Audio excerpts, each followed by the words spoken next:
What's going on? This is Billy Kennedy. Today I'm going to show you the Polymath Mneme integration in the OpenClaw. Now, I'm not going to get too much into it because the other day I did a video on what Polymath is. It's for ragging videos and pictures that a content creator would have.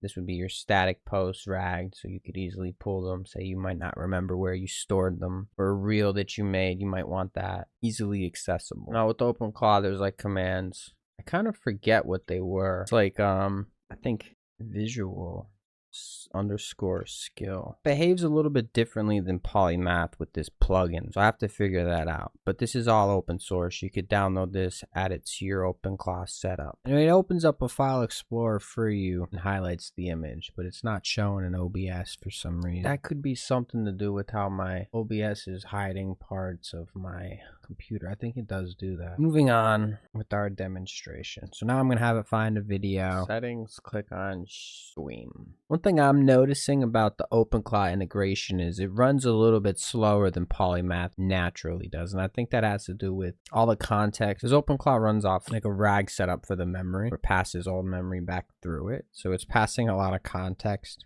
in addition to find my BMX reel using Polymath skills. So it's doing like a lot of different thinking just to perform the agentic action and be like, oh, well, here's your video that you asked for. Whereas it's C++, it's a lot faster with Polymath. Well, it's been about a minute or two. It's still just going. It's also GPT 4.5 Codex CLI medium. Now they tell me if I upgrade my subscription, it's faster. It told me the other day I could have saved 50 minutes if I upgraded. I was like, you think I care? It's funny. You know what I do half the time? I'll spec it with the high level AI, and then I'll write all the code with like a lesser model. And then I'll tell the AI it's better to review it. Like spec it with Opus, code it with Haku, go back to Opus. Yeah, this has taken a long time. So in my honest opinion, you're better off using Polymath without OpenClaw. You can't see it on the screen, but we got a video. What if I played it? Will it show you the media player? No. There's a way to show you more of my screen.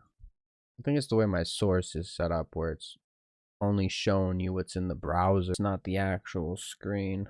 My bad, guys. This is my website. I sell open source tools here. I was actually going to show you, and before I end it, you did great. It's still going. You could also release the VRAM like in the other video.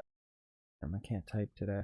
Might help if I put my fingers in the right spot. Can you release the VRAM using Polymath? Now the broker in this one, you could actually just come over here and do it yourself. It opens up /Mneme /GPU. We have to tell OpenClaw to open it. Now I'm gonna try to get this contributed to OpenClaw. That's what I'm gonna do.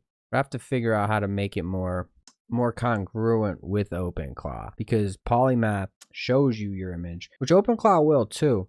I don't know why it's not just showing us the image, but we got to figure out that. And then the GPU thing, because the GPU thing, you're supposed to see the little bar up here in your app, and it's hard to just inject it there unless we custom the code base, basically fork it, make our own fork of it. And I'm not trying to do that because it's right with Polymath. Like I have a GitHub that nobody knows about, it's almost impossible for me to make Polymaths and get 100,000 stars. But if we contribute to OpenClaw, now people know about us. We contributed this to that. Now it's taken too long to do it. I'm just gonna release the GPU. Well, I'm gonna end the video. I just noticed the camera battery died. That's pretty much it for this video demo. You could download it, github.com/bkennedy shit /OpenClaw-Polymath.